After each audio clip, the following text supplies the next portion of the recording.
भूतले श्रीमते केतुदास महाराज इति नामिने। नमो विष्णुपादाय कृष्णपृष्ठाय भूतले श्रीमते भक्तिवेदांत स्वामिति नामिने। नमस्ते सारस्वते देवे गौरवाणी प्रचारिणे निर्विशेष शून्यवादी पाश्चात्य देशधारिणे। जय श्री प्रभुपाद की जय, गुरु महाराज की जय, श्रीमद् भागवत ग्रंथराज की जय। ओम नमो भगवते वासुदेवाय। ओम नमो भगवते वासुदेवाय। ओम नमो भगवते वासुदेवाय। स्कंध 10 अध्याय 5 श्लोक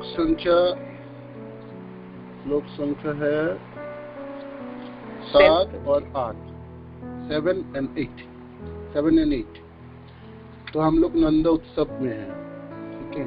तो आइए नंदोत्सव में भाग लेते हैं, नंदालय में। तो सुखदेव महाराज भी, मानो कि सुखदेव महाराज के तो उल्लास है ना, आनंद है। ऐसे लगता है इस श्लोक में ऑडियो नहीं है, वीडियो है, वीडियो। मानो कि नंदालय में किसी कोने में खड़े होके सुखदेव महाराज अपने आंखों देखा हाल प्रस्तुत कर रहे हैं। चलिए सब मिलके नंदालय में नंदोत्सव में भाग लेते हैं। तो आज की श्लोक संख्या 7। गावो वृषा वत्सतरा, गावो वृषा वत्सरा, गावो वृषा वत्सतरा, गावो वृषा वत्सरा, हरिद्रा तैलरूषिता, हरिद्रा तैलरूषिता, हरिद्रा तैलरूषिता, हरिद्रा तैलरूषिता, विचित्र धातु वर्षक, विचित्र धातु वर्षक, वस्त्र कांचन मालिनः, वस्त्र कांचन मालिनः, गावो वृषा वत्सतरा, गावो वृषा वत्सतरा, हरिद्रा तैलरूषितः, हरिद्रा तैलरूषिता, विचित्र धातु वर्षक, विचित्र धातु वर्षक, वस्त्र कांचन मालिनः, वस्त्र कांचन मालिनः, गावो वृषा वत्सतरा, गावो वृषा वत्सरा, हरिद्रा तैलरूषितः, हरिद्रा तैलरूषितः, विचित्र धातु वर्षक, विचित्र धातु वर्षक, वस्त्र कांचन मालिनः, वस्त्र कांचन मालिनः। श्लोक संख्या 8। महाअर्हवस्त्र आभरण, महाअर्हवस्त्र आभरण, कुंचक कुंचक उष्णीभूषिता कुञ्चकोष्णीभूषिता गोपासमायुराजन् गोपासमायुराजन् नाना उपायन धारण नाना उपायन पानय नाना उपायन पानय महाअर्हवस्त्रयाभरण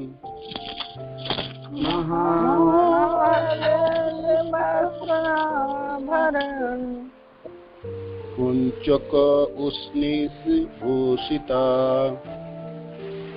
कंचुक उष्णीभूषिता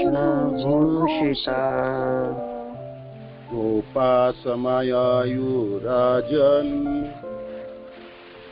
गोपासमायुराजन्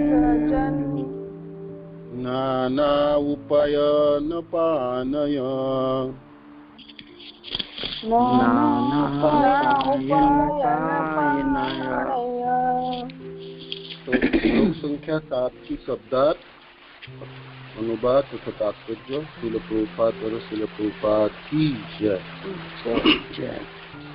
शब्दार्थ गावो गौवे, वृषा बैल, वत्सतरा बछड़े, हरिद्रा हल्दी, तैल तेल, रुसिताह लेप किए गए, विचित्र तरह तरह के, धातु रंगीन खनिज, बरहस्रक मोर पंख के हार बरहस्रक, वस्त्र कपड़े, कांचन सुनहरे गहने, मालिन मालाओं से सजा हुआ। अनुवाद गाओ बैल तथा बछड़े के सारे शरीर में हल्दी तथा तेल के साथ नाना प्रकार के खनिजों का लेप किया गया था। उनके मस्तकों को मोर पंख से सजाया गया था। उन्हें मालाएं पहनाई गई थी और ऊपर से वस्त्र तथा सुनहरे गहने से आच्छादित किया गया था। तात्पर्य भगवान के भगवत गीता में आदेश दिया है, कृषि गोरक्षवाणिज्यम वैश्य कर्म स्वभावजम। खेती करना, गोरक्षा तथा व्यापार वैश्य के गुण है। नंद महाराज वैश्य जाति के खेतिहर थे, कृषक थे। किस तरह गायों की रक्षा करनी चाहिए और यह वैश्य जाति कितनी संपन्न थी, इसी का वर्णन इन श्लोकों में हुआ है। हम कल्पना भी नहीं कर सकते हैं कि गौवे बैल तथा बछड़े की इतने सुंदर ढंग से देखभाल की जाती होगी और उन्हें वस्त्र तथा बहुमूल्य सुनहरी गहने से इस तरह सजाया जाता होगा। ये लोग कितने सुखी थे। श्रीमद् भागवत में अन्यत्र वर्णन आया है कि महाराज युधिष्ठिर के काल में गौवे इतने सुखी थी कि उनके दूध से गोचर भूमि सिक्त हो जाती थी। यह है भारतीय सभ्यता। फिर भी उसी भारतवर्ष में न जाने कितने लोग वैदिक जीवन शैली छोड़ने तथा भगवत गीता की शिक्षाओं न समझने के कारण कष्ट भोग रहे।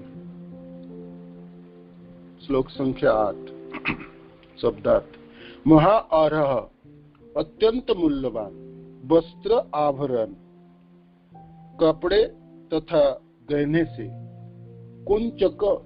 कुंचक वृंदावन में पहना जाने वाला विशेष वस्त्र। उष्णीस पागड़ी से। भूषिता अच्छी तरह सजे। गोपा सारे ग्वाले।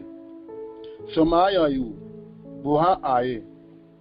राजन हे राजा महाराज परीक्षित। नाना अनेक प्रकार की। उपायन भेंटे पानय हाथ में लिए हुए। अनुवाद हे राजा परीक्षित, ग्वाले अत्यंत मूल्यवान गहने तथा कुंचक और पगड़ी जैसे वस्त्र से खूब सजे धजे थे। इस तरह से साज धाज कर तथा अपने हाथों में तरह तरह के भेद लेकर ये नंद महाराज के घर आए।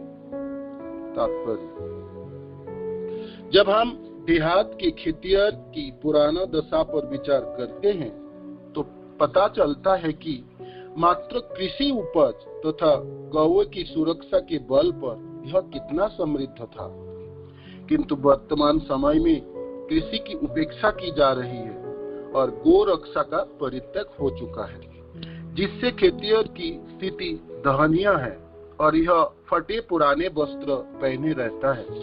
प्राचीन भारत और वर्तमान कालीन भारत में यही अंतर है। उग्र कर्म के अंतर्गत उग्र कार्यकलापों द्वारा हम मानव सभ्यता के सुअवसर को खो रहे हैं। तो आज की श्लोक और तात्पर्य। ओम अज्ञानतिमिरन्धस्य ज्ञानाञ्जनशलाकया चक्षुरुन्मीलितं येन तस्मै श्रीगुरुवे नमः। श्रीचैतन्यमनोभीष्टं स्थापितं येन भूतले स्वयं रूपकदा मह्यं ददाति सपदान्तिकं। वन्देऽहं श्रीगुरो श्रीयुतपदकमलं श्रीगुरून् वैष्णवांश्च श्रीरूपं साग्रजातं सहगण रघुनाथान्वितं तं सजीवं साद्वैतं सावधूतं परिजनसहितं कृष्णचैतन्यदेवं श्रीराधा कृष्णपादान् सहगण ललिता श्रीविशाखान्वितमांश्च। हे कृष्ण करुणा सिंधु दीनबंधु जगत्पते गोपेश गोपिका कांत राधा कांत नमस्तुते।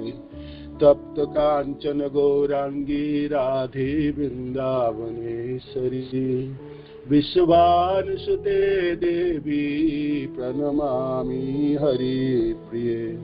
वाञ्छाकल्पतरुभ्यश्च कृपा सिन्धुभ्यैव च पतितानां पावनेभ्यो वैष्णवेभ्यो नमो नमो। जयो श्री कृष्ण चैतन्य प्रभु नित्यानंद श्री अद्वैत गदाधर शिवासादि गौर भक्त।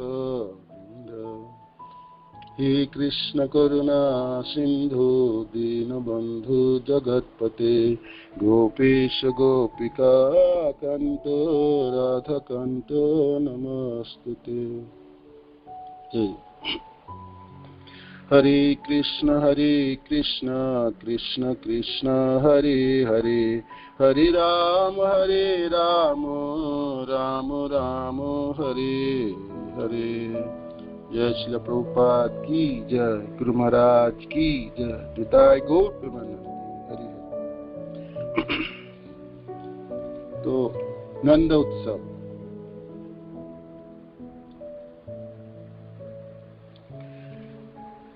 नंद उत्सव की जो परिपाटी है तो वो ये सब श्लोकों में है, जो पिछले श्लोक में भी हम सुने। और सुखदेव महाराज की ये वीडियो है ना, आंखों देखी हाल नंदलाल से, नंद गोकुल से। तो सुबह भगवान की वासुदेव कृष्ण को छोड़ आए वसुदेव जी ने, और यशोदा मैया ने भगवान कृष्ण को जन्म दिए। जुड़वा हुए ना, भगवान कृष्ण भी जन्म लिए और साथ के बाद जोग माया ने। तो वासुदेव कृष्ण तो यशोदा कृष्ण में मिल गए और वसुदेव जी ने जोग माया को लिया है। तो जब तक जोग माया थी तब तक तो जोग माया की प्रभाव थी, तो यशोदा मैया अचेतन थी और पता ना चला ये सब क्या हुआ। अब जोग माया चली गई तो तो प्रभाव तो जोगमाया का रहा नहीं वहां, तो जसोदा मैया जाग उठी। तो क्या सुंदर होगा दृश्य, आप बताइए। कितने सालों के बाद नंद बाबा की पुत्र संतान जसोदा मैया की वो इच्छा आज पूरी हुई, पुत्र संतान जन्म ली घर में। और थोड़ी थोड़ी सुबह होने वाली है ना, भोर के समय। तो जसोदा मैया अपने पुत्र को देखती है। चलिए वो दृश्य याद हृदयंगम करने की प्रयास कीजिए। माँ ने अपने पुत्र को अपने साथ सोए हुए देखे तो क्या आनंद होगी जसोदा मैया, क्या आनंद होगी, क्या आनंद होगी। सिर चूमे होंगे, गोद में उठाए और खबर भेजा किसके पास, नंद महाराज। नंद महाराज खबर सुनते ही आपने तुरंत स्नान किए, सुंदर भूषणों से सज्जित किए, पगड़ी बांधे और पूरे गांव में खबर भेजा, पुत्र संतान भगवान कृष्ण की जन्म। क्या अद्भुत बात है। तीनों लोगों के अधीश्वर, ईश्वरों के ईश्वर आज पुत्र के रूप में नंद बाबा के घर में आए। सारे गांव के लोगों को खबर भेजा और नंद बाबा ने ब्राह्मणों को बुलाए और देवताओं की पूजा की, पितृगणों की पूजा किया और विधिवत जात कर्म कराए। ये सब पिछले श्लोकों में सुना। बस सुखदेव महाराज एक एक शब्द व्यवहार किए नंद उत्सव के। जात कर्म कराए, विधिवत जात कर्म कराए। तो जात कर्म वो नाल काटने वाली जो उत्सव है। तो भगवान की अद्भुत लीला है और अद्भुत सुंदर है। मानो कि भगवान ही दिखाना चाहते, देखो भाई आप वसुदेव जी के घर में और देवकी माता के घर में तुम्हें चतुर्भुज रूप में आए और ये सब क्या, तो आप सब लोग सोचोगे भगवान तो गर्भ में रह ही नहीं सकते, माँ की प्रसव वेदना तो दे ही नहीं सकते, भगवान कैसे जन्म लेता होगा। ये तो बाहर से आते और बाहर ही खड़े रहते हैं। तो मानो कि मनुष्य की, जीवों की वो धारणा को भी जी एक ऐसा क्यों मनुष्य सोचे, मैं पुत्र के रूप में भी जन्म ले सकता हूँ, और जैसे आप सब लोग पुत्र के रूप में जन्म ले तो संतान के, ऐसी में जन्म लूं। पर लिया उन्होंने जसोदा मैया के घर पे। तो नाल काटने के वो उत्सव तथा जात कर्म ये भी है। श्री विश्वनाथ चक्रवर्ती ठाकुर की ये तात्पर्य अभी हमने पढ़े और सुने पिछले। और सारे घर आज उत्सव है, उत्सव की आनंद है। और क्यों ना हो, इतने सालों के बाद नंद बाबा और जसोदा मैया को संतान हो, पुत्र संतान उत्पन्न। तो सारे घरों को सजाया गया फूलों से, फूल के मालाओं से, आम के पत्तियों से दार बनाया गया और सारे गांव के रास्ते साफ किया और सारे ग्वाले अपने घर को भी सजाए झंडे से, फूलों के मालाओं से और तरह तरह के आम के पत्तियों से। तो पूरे गोकुल में आज उत्सव है। भगवान आज गोकुल में।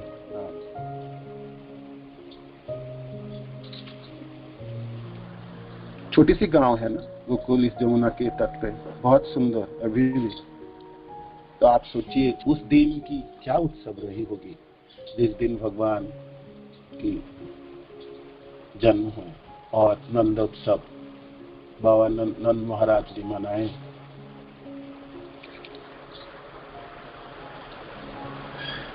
नंद के आनंद भयो जय कन्हैया लाल की, हाथी गड़ा पाल की जय कन्हैया लाल की। तो आज नंदालय उत्सव से मुखरित है, उत्सव से मुखरित है।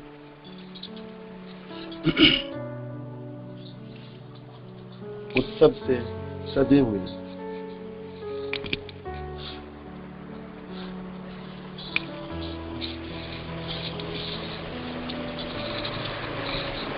कौन सी?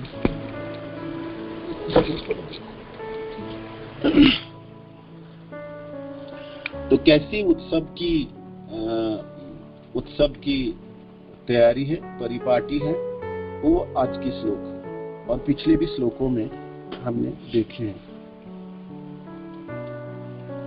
तो देहात में, विशेष करके गांव में, किसी के घरों में कोई आनंद की समय है, किसी जन्म हुआ या शादी विवाह के उत्सव हो, तो एक व्यक्तिगत उत्सव नहीं रहती, वो पूरे गांव की होता है।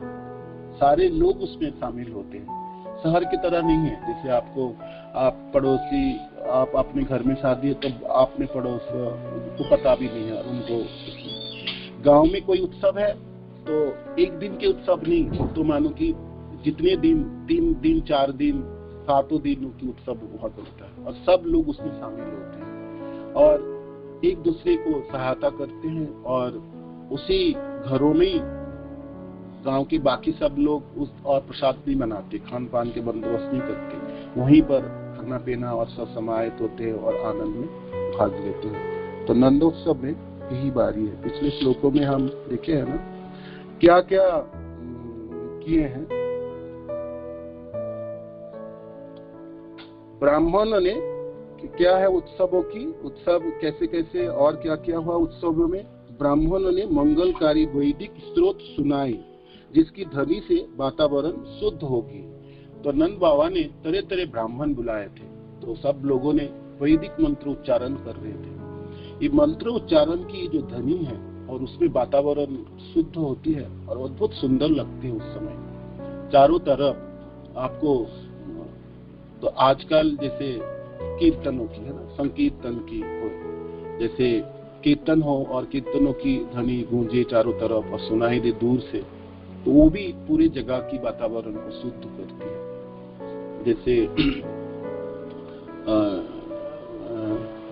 कीर्तन मेला होती है या 24 प्रहर होती है, जैसे इस बार मेहरौली में हुआ और सारे लोग एक साथ भाग लिए और अद्भुत सुंदर वातावरण थी। सब लोगों ने आनंदित थे और खुशी थे। और जिस जगह पे वो कीर्तन के आयोजन, उस जगह की भी शुद्धि है, उस घरों की भी शुद्धि है और उस मंगलकारी कार्यों में भाग लेने के लिए जो लोग भी समाहित हुए वो लोग भी आनंदित और सब लोग खुश थे। तो ये वैदिक मंत्र उच्चारणों की ध्वनियों की जो प्रभाव है, विशेष करके दक्षिण भारत की अभी भी बड़े बड़े मंदिरों में इस ध्वनियों की उच्चारण होती है और अद्भुत सुंदर वातावरण बनती है। मेरी एक व्यक्तिगत अभिज्ञता है, विशेष करके जब हम दक्षिण भारत की यात्रा करते हैं तो कावेरी नदी के तट पे श्रीरंगम मंदिर है भगवान की, बहुत बड़ी बहुत सुंदर मंदिर है। इतने विशाल मंदिर है, पूरे मंदिरों के बीच में पूरे शहर है, मंदिरों के बाहर की जो प्राचीर है उसी के अंदर ही पूरे शहर है। तो भगवान श्रीरंग की मंदिर है, ये रामानुज संप्रदाय के मंदिर है। वहाँ चतुर्भुज भगवान शयन किए हुए, लक्ष्मी जी सेवा कर रही हैं, तो ये विग्रह है वहाँ की। तो मंदिर की एक दरवाजा से दूसरे दरवाजा तक कम से कम 3-4 किलोमीटर के व्यवधान है। इतने विशाल मंदिर है और मंदिर के कोई भी आप दरवाजा से आप प्रवेश करें तो आपको वो ध्वनि सुनाई देता है, ओम नमो नारायण। हर समय आपको गूंजता है, पूरे मंदिरों में गूंजती है वो ध्वनि। तो एक एक मंत्र मुग्ध की तरह आप आगे बढ़ते चले जाओगे और बड़े बड़े स्तंभ है और मंदिर के प्रांगण है। कितनी बड़ी मंदिर है, आप कल्पना भी नहीं कर सकते। और कहीं भी किसी भी जगह पे खड़े रहे आपको इस मंत्र सुनाई देती है। तो इस वैदिक मंत्र की उच्चारण ब्राह्मणों ने मंगलकारी वैदिक स्त्रोत सुनाई। तो पूरे गोकुल में, विशेष करके नंदलाय में, ये वैदिक मंत्र की उच्चारण हो रही थी और चारों तरफ सुनाई दे रही थी, उसके मंगल ध्वनि थी। तो वातावरण को शुद्ध कर रही थी, सुखदेव महाराज कर रहे। और कौन लोग आए तो उसमें इस नंद उत्सव में भाग लेने के लिए नंद महाराज ने क्या क्या लोगों को बुलाए थे। विप्र तो बुलाए, ये तो हुए, और आए सूत लोग। सूत वो है जो आपको कथा सुनाती है, प्राचीन इतिहास की कथा सुनाती है कथाकार सूत, है ना। तो महाभारत में आप जानते हैं ना, ये धृतराष्ट्र महाराज तो अंधे थे, तो उनको मन बहलाने के लिए और कथा वगैरह सुना के उसके मन ठीक रखे, तो इसलिए भीष्म पितामह ने बंदोबस्त किए थे। इसलिए संजय को नियुक्त हुआ थे। संजय सूत कहलाते हैं। सूत शब्द का अर्थ है जो लोग इतिहास की कथा सुनाते हैं, है ना। तो इतिहास की कथाओं में भगवान की भी कथा आती है, ऐसा नहीं, भगवान की और बहुत वीर गाथाएं आती है, देवासुर संग्राम की बात आती है, ये सब कथा सुनाते हैं ये सूत। और क्या है, मागध, यहाँ पर मागध आए। मागध लोग हैं जो पिछले राजाओं की जो कृति है वो गानों में, छंदों में गा के सुनाते थे, मागध लोग। और आए, और कौन है, बंदिन, जो सामान्य वाचक, जो सुंदर सुंदर वचन बोलने वाले। और आए गायक, गाने वाले। और कैसे गायक, दुंदुभी और बजाया के साथ नेदु, है ना, वे दुंदुभे बजाया के साथ वो गाने लगे। तो इतने सारे लोगों को नंद महाराज ने बुलाए थे, सूत, मागध, उसके बाद है बंदीन और गायक बजा के साथ। तो सब लोग एकत्रित थे और क्या गा रहे थे, नाच रहे थे, खुशी मना रहे थे, है ना। उत्सव है आज नंदलाय में, गोकुल में उत्सव है, नंद उत्सव की। और उत्सव की थोड़ा सा परिपाटी आगे है, जो आज दोनों श्लोकों में है, जो हमारी विषय वस्तु। तो और क्या किए ग्वालियर लोग और सारे गोकुल के गोकुलवासी, गायों को सजाए, बैल को सजाए। कैसे सजाए, पहले तो उनको स्नान कराए और बछड़े को सब स्नान कराए और हरिद्रा लेपन किए, हल्दी लेपन किए। वो पूजा के समय होते हैं ना, बंगाल में मैं जो गांव में रहा करता था, छोटा था, तो ये सब मनाते थे हम सब। आज भी मेरे को बहुत अच्छी तरह से याद है, गो पूजा के दिन, उससे पहले दिन हम सब गायों को स्नान कराते थे अच्छे से, सब जितने भी गाय बैल और छोटे छोटे बछड़े सबको स्नान कराते, नदियों में ले जाते। स्नान कराने के बाद यहाँ पर वर्णन है हल्दी, तो हल्दी ये लेपन करते थे गायों के, विशेष करके चरौनों में, है ना, खूरों में लेपन होती थी, और फिर सिरों में, और फिर कानों में, और फिर गले में, और पूरे शरीर में थोड़ी हल्दी लेपन करते थे। जैसे लोग शादी से पहले, शादी के पहले दिन हल्दी लेपन करते हैं ना, सजाए, ऐसे ही गायों की उत्सव है ना, उत्सव है तो हल्दी लेपन की। और क्या, मुकुट पहनाना है, वस्त्र पहनाना है। तो बंगाल में गो पूजा के समय उसमें धान की खेती में धान उगती है, कोमल कोमल धानों में, उस धानों से हम मुकुट बनाते थे, हमको याद है। और गायों को सिरों पे पहनाते थे, और गले में भी ऐसे फूलों की माला बना के गले में भी बनाते थे। तो यहाँ पर वर्णन है हल्दी से लेपन किया और तेल से लेपन किया, तेल दूषित तेलों के तेल से लेपन किया। जैसे तेल कहाँ लेपन करेंगे, गायों के सींग पे, है ना, और पूरे शरीर में भी कर सकते, खूरों पे, पाँवों पे तेल को लेपन करते, पूंछ में, है ना, तेल को लेपन करते।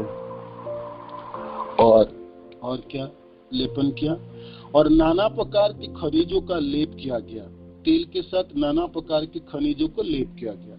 हाँ, तो चावल के आटा बना के उसके घोल बनाते थे, और उसमें रंगीन धातु की जो कोई भी कलर आप ऐड कर दो, और करने के बाद छोटे छोटे फल हुआ करता है। यहाँ पर मैं दिल्ली में तो नहीं देखा, बंगाल में होता था, और उसमें उससे वो छाप बनाते थे, मैंने तरह तरह के चित्र बनाते थे गाय के शरीर के ऊपर, बहुत सुंदर लगता देखने में, है ना, और उनके सिरों के ऊपर और कानों में चारों तरफ सब छाप हुआ करता था, जैसे सजाने के लिए गायों को। और इसके ऊपर यहाँ पर और वर्णन क्या है, जो नंदलाय में कैसे सजाए, उनके मस्तकों का मोर पंख से सजाया गया। तो मोर तो पंख बहुत मिलते थे ना गोकुल के ब्रज में, तो मोर पंख की बहुत ज्यादा मिलता है, तो मोर पंख से माला बनाया जाता है। मोर पंख से माला सुंदर बनती है, तो मोर पंख से सजाया गया था। उन्हें मालाएं पहनाई गई थी और ऊपर से वस्त्र तथा सुनहरे गहने से आच्छादित किया गया था। तो कपड़े भी पहनाए, उन्हें माला भी पहनाया, मोर पंख से सजाया, मस्तक को मोर पंख से सजाया, माला पहनाए और ऊपर से वस्त्र तथा सुनहरे गहने से आच्छादित किए।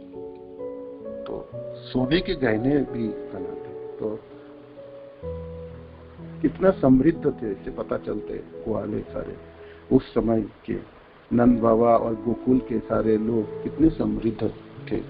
तो प्रभुपाद जी श्लोक के तात्पर्य में लिखते हैं ना जी, हम कल्पना भी नहीं कर सकते हैं कि गाय, बैल तथा बछड़े को इतने सुंदर ढंग से देखभाल की जाती होगी और उन्हें वस्त्र तथा बहुमूल्य सुनहरी गहने से इस तरह सजाया जाता होगा। ये लोग कितने सुखी थे, सचमुच सुख आनंद है। और गाय और बैल और बछड़े है और जीवन सहज और सरल है। विशेष करके मैं जब छोटे थे तब तो मैंने दिखाई बंगाल के गांव में पहले तो समय की बात करना चाहिए, तो कितने लोग खुश थे। तो यहाँ पर गोपाल से लिखते हैं कि सब लोग सुखी थे। हालांकि उनका उपज क्या था, कृषि कार्य थे, थोड़ी सी जमीन था और उसमें से, और उन लोगों के पास गाय हुआ करते थे, बैल थे, बछड़े थे, तो उन्हीं से वो लोग खुश थे और आनंदित थे। तो बहुत ज्यादा और कुछ नहीं का कर्म करते थे, कोई फैक्ट्री से नौकरी और कोई बिजनेस और वाणिज्य उसमें लिप्त नहीं थे।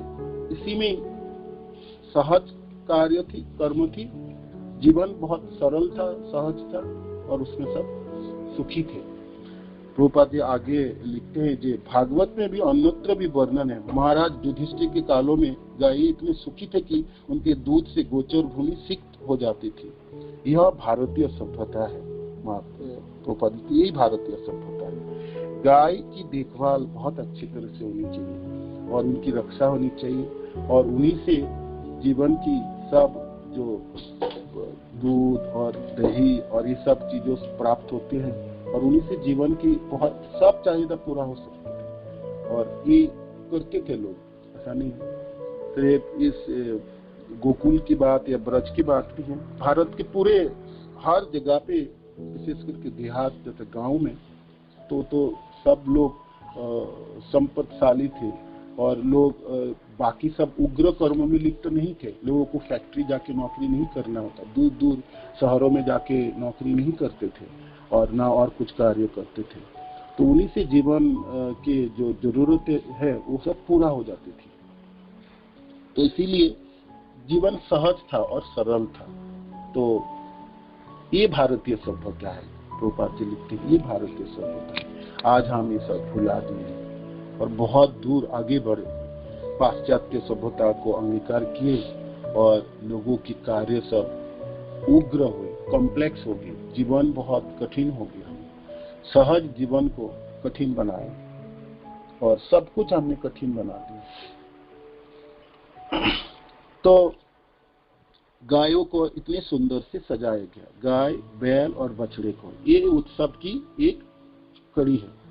जो उत्सव सिर्फ मनुष्यों के लिए नहीं, जो पशु है जो घरों पे उनको भी कैसे करके शामिल किया जाता है। तो उनका एक परिचय यहाँ पर है, कैसे कैसे गाय को सजाए, बैल को और बछड़े को। और फिर और क्या हुआ इस उत्सव में, और क्या क्या हुआ। तो सुखदेव महाराज कहते हैं, हे परीक्षित, हे राजन, ग्वाले अत्यंत मूल्यवान गहने तथा कुंचक और पागड़ी जैसे वस्त्र से खूब साज धाज थे। सब ग्वाले सुंदर सुंदर कपड़े पहने थे और पागड़ी लगाए थे और गहने भी पहने थे। सब की क्या, सब नंदालय में चलो चलते हैं भगवान के दर्शन। और नंद महाराज के वहां पर पुत्र उत्पन्न हुए, तो सब इस खुशी में सब शामिल होते हैं, पूरे गांव के लोग, सारे ग्वाले। तो उसकी वर्णन है, गांव कैसे लोग सब सजे हैं, खूब सजे हैं, सजे धजे थे। तो महा और अत्यंत मूल्यवान वस्त्र कपड़े पहने थे आम दिनों के रोज दिनों की जैसे कपड़े पहन के गुजारन करते थे वो नहीं, आज अत्यंत मूल्यवान वस्त्र पहने सब। और कुंचक, वृंदावन में पहना जाने वाली विशेष एक वस्त्र है, अंगरख, कुंचक कहते हैं। और उसने पगड़ी भूषिता अच्छी तरह से सजे थे, सारे ग्वाले अच्छी तरह से सज धज के, और सब लोग नंदालय की तरफ आए, नंदालय में आए। इस तरह साज धज कर तथा अपने हाथों में तरह तरह को भेंट लेकर, उपहार लेकर आए। भगवान नंद बाबा के पुत्र हुए तो इस उत्सव में भाग लेने आए तो कुछ न कुछ उपहार तो देना है, बनता है। तो सब लोग अपने अपने हाथों में उपहार लेके नंद बाबा के आलय में, नंदालय में पधारे। तो सारे तरफ साज उत्सव की तैयारी और उत्सव शुरू हो गए, नंद उत्सव शुरू हुए। सब लोग कितने आनंदित और खुशी है, और साथ साथ गाय बछड़े बैल को भी शामिल के, और पूरे गोकुल में आज उत्सव है। और सुखदेव महाराज हम सबको निमंत्रण दे रहे हैं कि आप सब लोग भी उस उत्सव में भाग लीजिए। तो खुद तो भाग लिए, भाषा की परिपाटी और शैली देखिए कैसी सब लोग कितने सुंदर सजे हैं, और क्या क्या वस्त्र पहने हैं वो भी वर्णन है ना, वो भी वर्णन है। गहने पहनी, पगड़ी लगाए, लोगों ने हाथों में उपहार लेके आ रहे हैं। तो भाई ये सब चीज कौन वर्णन करे, जो खुद वहां खड़े रहे, देखे होंगे, दर्शन किए। तो मानो कि सुखदेव महाराज नंदलाल के किसी कोने में किसी जगह पे खड़े होके गोकुल में देख रहे हैं, इस उत्सव में भाग ले रहे हैं, और हम सबको भी भागीदारी बना रहे हैं। जो चलो हम जो भी सोता है इस भागवत की, वो सबको निमंत्रण है, आज नंदलाल में चले और उत्सव में भाग ले। तो इस श्लोक के तात्पर्य में प्रभुपाद जी लिखते हैं, देहात के जो कृषक थे, पुराना दशा पर विचार किया जाए तो पता चलता है मात्र कृषि उपज तथा गायों की सुरक्षा के बल पर यह कितना समृद्ध था। उनको और किसी चीजों की जरूरत नहीं हुआ करती थी। बहुत दूर देश जाके धन कमाना नहीं होता, इस छोड़ के और अमेरिका चले जाओ, और देशों में चले जाओ, और एक शहर से दूसरे शहर चले जाओ और निरंतर भागते रहो, तो ये जरूरत नहीं थी। लोग कितने समृद्ध थे, इतने सुखी थे और आनंद में विराज करते थे। ऊपर लिखते हैं, आज की जैसा स्थिति नहीं है, आज की जैसा स्थिति नहीं है। किंतु वर्तमान समय में कृषि की उपेक्षा की जा रही है और गो रक्षा को परित्यक्त हो चुका है। तो कहां पर हमने गलती कर दी है, तो वो भी प्रभुपाद जी बताते हैं, हमने कृषि कार्यों को उपेक्षा कर ली। ये बात तो सच है, ये बात तो सच है। और जितने दिन बढ़ रहे हैं, कली की सभाएं, ये तो मैंने अपने आंखों से देखा हो। गांव के होने के नाते ये मेरी व्यक्तिगत अभिज्ञता है। जब मैं बंगाल छोड़ के आया था 20-25 साल के पहले की बात है, उस समय भी लोग खेती का कार्य कितना ध्यान से करते थे, और सब लोग खेतों में काम करते थे और भाग लेते थे, और जमीनों के उपजाऊ से वो अपने जीवन धारण करते थे, और उसी से जीवन की सारे जरूरत पूरा भी करते थे। गाय हुआ करता था, बैल था, बछड़े थे, और दूध की और इन सब चीजों की उसको प्राप्त हो जाता था।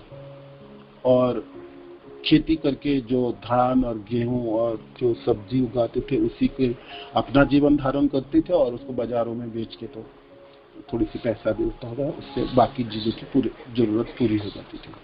किंतु आज और ये सब खेती कार्य गांव के लोग भी, देहात के लोग भी नहीं करते। जमीन आज बंजर पड़े हैं सब। मैंने ये देखा हूँ, आज भी बंगाल जाता हूँ तो लोग खेती कार्य नहीं करते। तो मैं पूछता हूँ, भाई क्या कारण है? कहते हैं लोग अब नहीं मिलते हैं। लोग क्यों नहीं मिलते हैं? सरकार ने उनको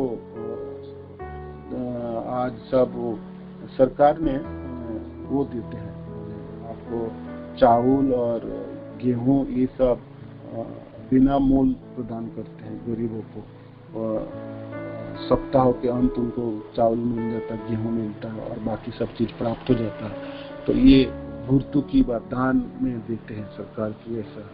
तो जो लेबर क्लास हैं, जो लोग खेतों में काम करने वाले हैं, वो आजकल काम करने नहीं आते।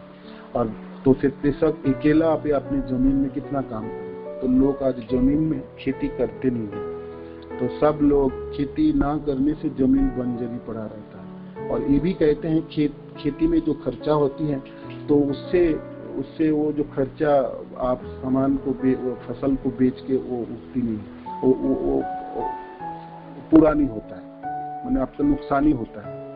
तो बहुत तरह तरह के कारण है, जो भी कारण है तो गांव के लोग भी आज खेती बाड़ी बंद कर चुके हैं और कर रहे हैं। और सब करके सब लोग क्या करना चाहते हैं, सब चाहते हैं जो शहरों में आ जाए, वहाँ नौकरी करे। और गांव के लोगों की आजकल पाश्चात्य सभ्यता सारी जगह में व्यक्त हुई, ये टीवी की वजह से और बाकी सब चीजों में जो चीज शहरों में मिलता है वो चीज गांव में भी मिलता है। तो एक तो लोग खेती कार्य छोड़े हैं, गाय कोई रखता नहीं है, बैल कोई, खेती नहीं है तो बैल क्यों रखे, और बैल नहीं है तो गाय नहीं रख सकते। सिर्फ गाय रहे तो ऐसा भी तो नहीं, ठीक है। और गाय को भी रखे तो गाय को भी तो सेवा करनी है। गाय रखना आसान नहीं है, उसकी सेवा करना, उसकी देखभाल करना आपको समय आपको लगता है, और बहुत अच्छी तरह से देखभाल होनी चाहिए। उसको खान पान के बंदोबस्त, उसको धुलाना और उनको रोज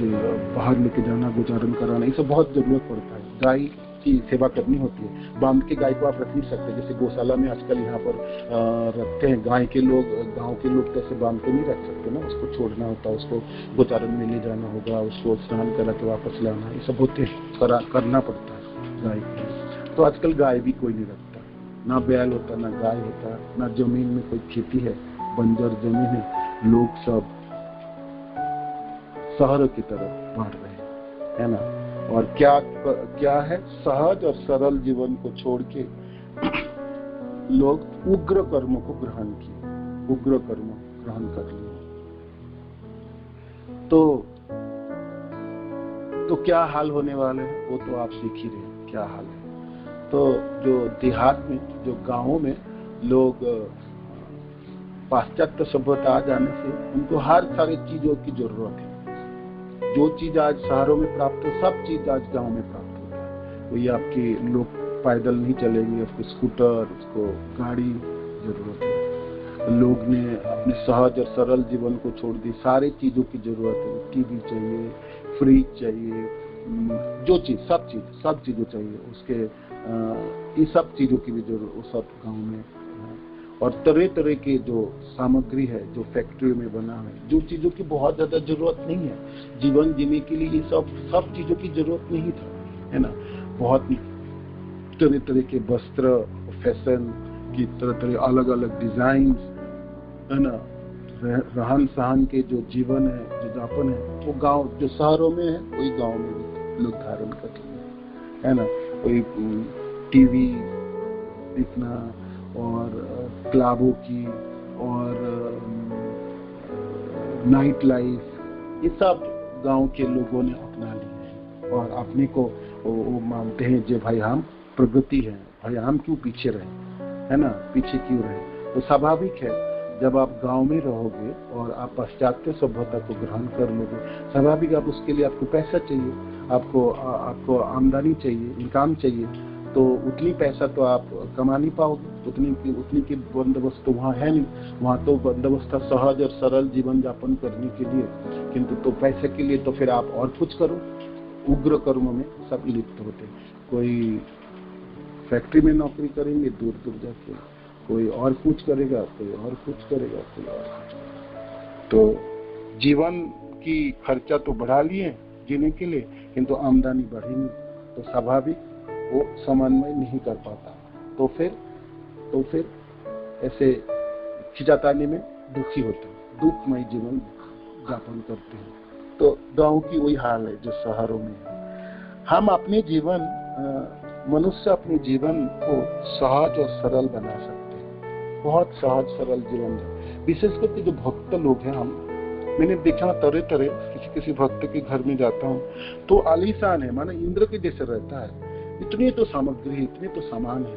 और तो मैं सोचता हूँ कैसे जिएंगे ये सब, भोग भी करेंगे और भक्ति भी करेंगे, ये दोनों की समन्वय कैसे होता है, मेरे को तो समझ में नहीं आता। ठीक है भाई, लोग, ऐसा नहीं है मैं भोग के खिलाफ नहीं हूँ, किंतु कैसे समन्वय करोगे? तेल और जलों की समन्वय कैसे होता है? हो नहीं सकता ना। तो आप सोचोगे कि मैं भक्ति भी करूं और सहज सरल जीवन यापन करूंगा और भोग भी करूंगा इंद्र बने ऐसे महान बड़े बड़े राजाओं के जैसा, भोगी लोगों के जैसा, तो उसकी समन्वय कैसे होगा? ये असंभव है, ये नहीं हो सकता है ना। ये कैसे होंगे? दोनों चीजों की एक साथ कैसे धारण करोगे? तो लोग कहेंगे फिर कि धन नहीं कमाए क्या और उपयोग नहीं करे? करनी तो चाहिए, ऐसा बात नहीं है, किंतु बात ही अपने जीवन सहज और सरल नहीं रहेंगे, उग्र कर्मों में लिप्त होना ही होना। आप जब भी भोग की तरफ बढ़ेंगे और भोग करने के लिए आपको धन चाहिए और धन कमाने के लिए आपको कर्मों में लिप्त हो जाना पड़ेंगे, उग्र कर्मों की, तरह तरह की कर्मों में आपको लिप्त होना पड़ेगा। हर समय आपको प्लानिंग, कैसे करके धन आए, कैसे करो। तो ये तो भक्ति में जीवन नहीं था, ये भक्त की जीवन नहीं है। भक्त की जीवन तो वो है, आम आदमियों की मैं बात नहीं कर रहा हूँ, विशेष करके जो लोग भक्ति के रास्ते में चल पड़े हैं, वो अपने जीवन को सहज और सरल नहीं बनाए तो भक्ति में कैसे अग्रसर कर पाएंगे? अपने समय को कैसे बचा पाएंगे? हर पल उनको धन कमाने के होड़ लगा रहे और हर पल उनको पेट भरने में ही उनके समय चले जाए, तो कैसे करेंगे मनन और कैसे करेंगे ध्यान और कैसे होगा उसका कीर्तन, है ना? और कैसे करके धामों की यात्रा करेगा? कहाँ, मतलब समय है कहाँ उसकी? तो जीवन सहज और सरल बनाना चाहिए। जितनी जरूरत आपकी इस शरीर को टिकाने के लिए है और उतनी आपकी संग्रह होनी चाहिए। और जहां तक खान पान की बात है तो आपको 3 टाइम के खाने का भी बंदोबस्त नहीं है, 2 टाइम के खाने की बंदोबस्त होनी चाहिए। हम बद्रीनाथ यात्रा में रहे 7 दिन 8 दिन, 2 टाइम प्रसाद ग्रहण करके भी सुंदर से जिया जा सकता है। ऐसा नहीं है जो हर पल खाना खाओ, हर पल तरह तरह व्यंजन की बंदोबस्त करो। तो अपने पेट भरने के लिए, अपने शरीर को टिकाने के लिए उतनी चाहिए जरूरत जितनी आपकी जरूरत है। हर दिन और हर पल आपको 56 व्यंजन नहीं बनाना चाहिए, ना उनकी बंदोबस्त होनी चाहिए। आपके पास धन भी हो कभी भी आपने वॉलंटरीली स्वतःस्फूर्त के रूप में अपने जीवन को स्तर को नीचे उतारनी चाहिए। जैसे 100 रुपया आपके पास है तो 100 रुपया के जैसी आपको जीनानी चाहिए। आपको 50 रुपया आपकी आमदनी है, उसी हिसाब से आपको जीना चाहिए। आपके जीवन को उसी हिसाब से ढालनी चाहिए। मैंने आपको तपस्या अंगीकार करनी चाहिए भक्त को, और वो अपने शरीर को, तन को टिकाए और अपने लाज को टिकाने के लिए जितनी जोड़ी कपड़े चाहिए उतनी चाहिए आपको। तरह तरह के कपड़े का मैं तो देखता हूँ लोग हजारों जोड़ी कपड़े रखते हैं, 50 100, और अपने को भक्त कहना कैसे करके करोगे? और ये सब चीजों में आप तो धन तो लगे ही होंगे ना। ये सब, एक तो धन का उपयोग गलत चीजों में लग गया, अपने भोगों में लगा ली। एक तो धन का शुद्धि तो की नहीं, पिछले प्रोग्राम में पढ़ा, धन के तो अपने अपव्यय किए। और आप राजा के जैसे रहते हो एक भक्त होके, और आपने पोशाक, आपके अलंकार, आपके रहने के तरीका इंद्र की तरह, राजा की तरह, तो फिर लोग क्या, ये क्या भक्त है? किस चीज? और सच में आप भक्ति करेंगे कैसे? आप अपने जीवन को तपस्या में ढाल ही नहीं सकते, रह ही नहीं सकते। एकादशी के दिन व्रत, आप एक व्रत तो सह नहीं जाएंगे, तो फिर क्या तपस्या आप अंगीकार करेंगे, है ना? अपने को भक्त कहलाने से भक्त नहीं होंगे। भक्त की जो गुणावली है ना, वो सब चीजों भी तो अंगीकार करनी है। सहज और सरल जीवन होनी चाहिए। उतनी जरूरत, जितनी जरूरतें से, जितनी चीजों से आप अपने जीवन को धारण कर सके और अपने को, अपने शरीर को टिका रख पाए, उतनी जरूरत है। उससे ज्यादा धन है, बहुत अच्छा है, वो सब धनों को सत् कार्य में लगाए। धन पहले पिछले क्लास में वर्णन है, धनों की सदुपयोग कैसे हो सकता है, कैसे करके, है ना, वर्णन कर रहे थे ना चैतन्य देव प्रभु और सब लोग, कैसे सुंदर से धनों को मंदिर के कार्यों में, है ना, प्रचार के कार्यों में, कीर्तनों की, संकीर्तन के 24 प्रहर की कितने सुंदर आयोजन थी 24 प्रहर की मेहरौली में। तो इस सब कार्यों में धन की उपयोग होनी चाहिए। धन होनी चाहिए तो धन को इस चीजों में व्यवहार होना चाहिए, है ना, भगवान के नामों में, कीर्तनों में, नीचे बुक वितरण में, पुस्तक वितरण में, और गौशाला में गायों को रक्षा करने में, उसमें दान सकता है। तो अर्थ है प्रभुपाद जी का तात्पर्य, जो जीवन उग्र नहीं होनी चाहिए, है ना, उग्र जीवन नहीं जीना चाहिए, जीवन सहज होनी चाहिए, सरल होना चाहिए। भागवत कथा के सुनने वाले तो सुखदेव महाराज कहते हैं, भाई इतने तरह तरह के बर्तन क्यों है, तुम्हारा 2 हाथ तो है ना, अंजलि बनाओ, उसमें तो पानी पी सकते हो, खाने का, इतने हजारों लाखों बर्तन की क्या जरूरत है। वो तो चलो ठीक है, वो तो तपस्वी और बहुत बड़ी बैरागी लोगों की और सन्यासी लोगों की बात। सुखदेव महाराज की तो जो वर्णन है वो तो सुनेंगे तो फिर आपका तो दिल तो फट जाए, ये क्या वर्णन है, ऐसा मनुष्य कर सकता है क्या। उतना मैं ना कह रहा हूँ, किंतु एक भक्त होने के नाते आप भक्ति के रास्ते पे चले तो फिर आपके जीवन तो सहज और सरल होनी चाहिए, उग्र तो नहीं होनी चाहिए। सब चीजों की जरूरत है और उसके साथ साथ भक्ति भी चाहिए। ऐसे कैसे हो सकता है, इसके समान में कैसे हो सकता है, नहीं होगा, ये होगा नहीं, ये कभी नहीं होने वाला। आप धोखे में नहीं रहो, भोग परिहार नहीं करोगे तो फिर भक्ति से भी प्रगति नहीं होने वाली। एक दिन आप तो जकड़ी जाओगे किसी न किसी, और किसी चीज को प्राप्ति नहीं होगी, किच आप मानो कि ये नहीं मिला, वो नहीं हुआ, वो नहीं हुआ, अपने मन में संतोषी नहीं है तो क्या भक्ति करोगे और क्या जप करोगे और क्या अच्छा विग्रह सेवा होगा, आप क्या होगा, कोई मनन नहीं होगा, कोई स्मरण नहीं हो सकता, कुछ भी नहीं हो सकता। तो जीवन सहज और सरल बनाना। आप अपनी स्थिति में देखो, जो आपके पास आज है, जिस चीजों में जितना भी धन है, आप देखो उसकी परिपूर्ण सब चीजों को अपने भोगों के लिए, अपने जीवन के लिए व्यवहार नहीं होना चाहिए, उसके नीचे स्तर में आपके जीना चाहिए। जैसे कि मैं आपको एक उदाहरण देता हूँ। मानो कि मेरे पास पैसा है, मैं कार खरीद कर सकता हूँ और कारों में चल सकता हूँ, तो ऐसा नहीं आपको करनी चाहिए जी आपने सारे धन कारों में लगा दो और उसमें चढ़ के खुशी होगी, नहीं होंगे। जो कार चलाने वाले वो जानते हैं, दिल्ली में कार रखने वाले भी जानते हैं, उसमें कोई खुशी नहीं है, कोई सुख नहीं है, वो तो एक जंजाल है, झंझट है ना। वो पेट्रोल भरो, उसकी मेंटेनेंस करो और पार्किंग की बंदोबस्त करो, और जहाँ तुमको 10 मिनट के रास्ता है उसमें आधा घंटा लगने वाला है। वो एक सचमुच गले में घंटा है, गलत रहा है, उससे कोई सुखी नहीं, आनंद नहीं, उसमें कोई आपका प्राप्ति नहीं होने वाला। उससे तो लोकल ट्रांसपोर्ट व्यवहार करके आप अपने कार्य को समाधान कर सकते हैं, बहुत अच्छी से और सहज और सरल उपाय से हो सकते, है ना। थोड़ी सी रास्ता आप पैदल चल के भी जा सकते हैं, कुछ कर सकते हैं, ये सब चीज थे। आप अपने स्थिति में जो रहते हो, आप देखो जो मेरी जो ये धन जो मैं है सारे, इससे मैं इतना धन मेरे पास नहीं होता और मेरा कम होता है, इससे 50% धन मेरे पास होता तो मैं कैसे जीता हूँ। तो ऐसे आपको जीना चाहिए। आप अपने जो कमाए, जो धन आपके पास है, उससे 50% के नीचे के स्तर से आपके जीवन को धारण करना चाहिए। तपस्या आपको स्वतःस्फूर्त रूप में ग्रहण करनी चाहिए। जितनी जरूरत है, जरूरत को आपको कम करना चाहिए, हर दिन, हर पल, हर जीवन जीते समय।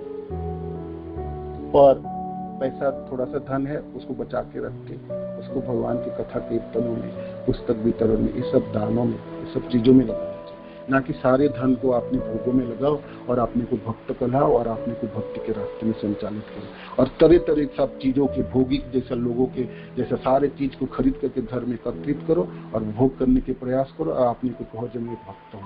किस चीजों के भक्त हैं आप? भक्त हो तो उसकी गुनावली को भी अंगीकार करो। और विशेष करके सुखदेव महाराज की बताए हुए रास्ते पे आप चलते हो तो फिर आप तो कितनी तपस्या होनी चाहिए और क्या तप होनी चाहिए और क्या आपके जीवन में क्या अंगीकार होने चाहिए, वो तो आप सुन रहे हैं। तो ये अर्थ ये है, प्रभुपाद यहाँ पर लिखते जीवन उग्र नहीं होनी चाहिए, उग्र कार्यकलापों में नहीं होना चाहिए। उग्र शब्द का अर्थ है आपकी जरूरत इतना आपने बढ़ा लिए हैं, जो आपको हर समय धन कमाने की होड़ लगी है, ये पैसा नहीं कमाओ तो मेरा जीवन क्या चलने वाला है, ये पैसा नहीं कमाओ तो कैसे होने वाला है। तो जीवन के स्तर को हमने इतने बढ़ा लिए, हम 16 घंटा क्या 20 घंटा 24 घंटा भी काम करके कुछ पूरा नहीं कर पाएंगे। ऐसे स्तर को हमने बढ़ा लिया। कम किया जा सकता, ऐसा नहीं है। आप कहे दिल्ली में रहे, इतने बड़े बड़े शहरों में इसमें खर्चा तो है, किंतु आप अपनी स्थिति से, आप अपनी बुद्धियों से उसको कम कर सकते हैं, हर तरह से कम कर सकते हैं। और नहीं तो तपस्या की बात आती है ना, आप अपनी तपस्या अंगीकार करो जी, थोड़ी बहुत आप थोड़ी करके तप करने के बाद वॉलेंटरली स्वतःस्फूर्त छोड़ने की रखो, छोड़ने की अभ्यास करो, तो वही तप होंगे ना। और जीवन को अपने सहज और सरल बनाने की कोशिश किया जा सकता है, ऐसा बात नहीं है। बहुत सारे भक्तों फैमिली में देखा, बहुत आनंद से जीते हैं, बहुत कम पैसा के उनका है, किंतु जीते तो ऐसे परफेक्ट एकदम राजाओं की तरह शब्द करता है। उसके समय को ऐसा सुंदर व्यवहार करते हैं, भक्ति इतना सुंदर करते हैं, वो अपने आनंद से जीते हैं। बहुत सारी चीजों की उनकी जरूरत नहीं है, बहुत सारे सामग्री एकत्रित नहीं करते हैं, और बहुत उग्र कर्म में लिप्त भी नहीं। तो उग्र कर्मों के अंतर्गत उग्र कार्यकलापों के द्वारा हम मानव सभ्यता के सुअवसर को खो रहे हैं। तो प्रभुपाद जी लिखते हैं, ये सुअवसर को खो रहे हैं। खोना शब्द का अर्थ है जिसमें हर समय हम धन कमाने में लगे रहे और उन्हीं के पूरा नहीं कर पाए, तो फिर मनुष्य जीवन तो बेकार चला गया। मानो कि धन कमाने के लिए हमने पूरा जीवन लगा दिया, जवानी तो लगाए बुढ़ापा भी लग जाए, सब लग जाएंगे, सुबह से शाम तक वही होड़ में लगा। तो इससे क्या है, मनुष्य जीवन की जो उद्देश्य था वो तो विफल हो जाएंगे। दुर्लभ मनुष्य दे, ये दुर्लभ मनुष्य जीवन थोड़ी आहार निद्रा भय मैथुन, खाने में और सोने में और वंश वृद्धि और ये सब करने में लगा दिए और राजा की तरफ दिया। देखो भाई, क्या चूल्हे की क्या जी रहे हो आप, उससे लाभ क्या होने वाला है? आपका उद्देश्य क्या है? मनुष्य जीवन की क्या उद्देश्य है? भोग थोड़ी करनी थी। इस भोगों में राजा की तरह इंद्र के जैसा जीना, मानो कि ऐसे जीना जैसे कोई जो कर्मी लोग हैं, जो भोगी लोग, वो भी लज्जित हो जाए। भक्त तो कोई भक्त तो ऐसे जीता है, तो मानो कि जो कर्मी है, जो अभक्त लोग, वो लोग भी उनके बीच उसके सामने खड़े हो जाए तो वो लोग भी लज्जा कुंठित हो जाएंगे। तो मनुष्य जीवन के जो सुअवसर है, मनुष्य जीवन के जो उद्देश्य क्या है? इस जीवन में हमको भव संसार के चक्र को रोकना है ना, मृत्यु के चक्र से, जन्म मृत्यु के चक्र से बच के निकलना है, भगवान के चरणाश्रित होना है, भगवान कृष्ण के लोक को प्राप्त करना है। तो उनके लिए हमारा साधन, उनके लिए तपस्या, उनके लिए समय, ये सब कुछ चाहिए। तो वो हम कहाँ से लाए? जीवन हमने उग्र कर दिए, सब समय हम झंझटों में पड़े रहे, तो फिर कैसे जीवन जिया? कैसे कर पाएंगे? बता, कैसे मनन करेंगे? कैसे करेंगे? कैसे पढ़ाई कर पाएंगे? कीर्तन में कैसे भाग ले पाएंगे? वो तो सब हो ही नहीं पाएंगे, तो हो ही नहीं सकता। तो ऐसा नहीं चाहिए, ऐसा जीवन नहीं चाहिए, और उससे आपके शांति और आनंद और कुछ भी प्राप्त नहीं होने वाला। दुखमय होंगे जीवन, झंझटमय होने वाला है ना, जटिल हो जाएंगे। ऐसा जटिल जीवन नहीं चाहिए। ऐसे उग्र कार्यकलापों में लिप्त होके हमने जीवन के उद्देश्य को भी पूरा न कर पाए, तो फिर हम अकृतकारी हो जाएंगे। तो फिर क्या मनुष्य जीवन रहा? मनुष्य जीवन की जो उद्देश्य है पूरा ही नहीं कर पाए, तो फिर लाभ भी नहीं होगा, लाभ नहीं होगा। ठीक है, हरे कृष्ण। तो ये आज दोनों श्लोक हैं नंदोत्सव के साथ साथ प्रभुपाद हमको बहुत सुंदर उदाहरण देके वर्णन कर रहे थे जो एक भक्त के जीवन भी कैसे होनी चाहिए और नंदोत्सव कैसे मनाएं। नंदोत्सव में आज नंदालय में खुशी है और भगवान पधारे, जन्म लिए हैं, है ना। आप सब भी निमंत्रित है उसमें, छोटा सब लोग अपने मनन कीजिए और नंदालय में, और अच्छी मनन करें तो गोकुल में चले जाओ भाई और उत्सव में भाग ले लो थोड़ी दिन, आज के दिन तो ले लो। हरे कृष्ण। जय श्री प्रभुपाद की जय, गुरु महाराज की जय। किसी को कोई प्रश्न है, कोई टीका टिप्पणी है, कुछ? हरे कृष्णा। कोई ऐड करना चाहते प्लीज? हरि बोल। हरे कृष्णा। प्रभु जी, प्रभु जी एक चीज बताइए, तो जी लाइक हम देखते हैं मतलब चैतन्य चरितामृत में कि मतलब उसी की बात करूंगा मैं, जैसे पुंडरीक विद्यानिधि थे तो वो तो बहुत एक्सॉल्टेड डिवोटी थे, तो क्या जो साधारण भक्तगण है वो उनको फॉलो कर सकते हैं? क्योंकि मेरे ना डिस्कशन हुआ है इस चीज के बारे में कि how we should remain simple in our life, और एक तो ये चीज की पुंडरीक विद्यानिधि की जैसे जी सकते हैं जैसे आप भी बात कर रहे थे, और दूसरा मतलब लाइक अभी मेहरौली में तो बहुत सीन था हमारे लिए भी मैं तो कहूँगा, बट मेरे को ये पूछना है जैसे रघुनाथ दास गोस्वामी को महाप्रभु ने बोला भलो न खाइबो भलो न पैरिबो, जैसे आप भी बता रहे थे, तो वो कैसे समझ सकते हैं कि हम उस इंस्ट्रक्शन को, महाप्रभु के इंस्ट्रक्शन को हम कैसे फॉलो कर सकते हैं, या वो इंस्ट्रक्शन सिर्फ सन्यासी या ब्रह्मचारी के लिए है ये भलो न खाइबो भलो न पैरिबो? तो ये थोड़ा समझा दीजिए। हरे कृष्ण। ये प्रश्न है, पुंडरीक विद्यानिधि की कथा आती है और पुंडरीक विद्यानिधि चैतन्य चरितामृत में और विशेष चैतन्य भागवत में वर्णन है, तो राजा की तरह जीते थे, तो ये एक एक्सेप्शनल है और ये चैतन्य पार्षद है। तो चैतन्य महाप्रभु के पार्षद जनों को देख के हमने उनके अनुकरण ऐसे नहीं होने चाहिए, और वो किंतु वो कितना प्रेमी भक्त थे वो बाद में भी उसको पता चला। तो पुंडरीक विद्यानिधि राजा की तरह जीवन जीते थे और किंतु एक परम भक्त थे, ये भगवान की अंतरंग पार्षद है। तो वो ये सब तो हम है नहीं भाई, हम तो कोई अंतरंग पार्षद नहीं है और ना पार्षद की तरह हमारा ऐसे प्रेम है, ना महाप्रभु के प्रति ऐसा हमारा भाग्य है। हम एक सामान्य जीव है और थोड़ा सा भक्ति करने के लिए भक्ति के दहलीज में है, माने भक्ति के प्रथम स्तर में हम सब खड़े हैं। हम तो ऐसा हमारा भावना नहीं है, ना हमने ऐसे प्रारब्ध लेके जन्म लिया।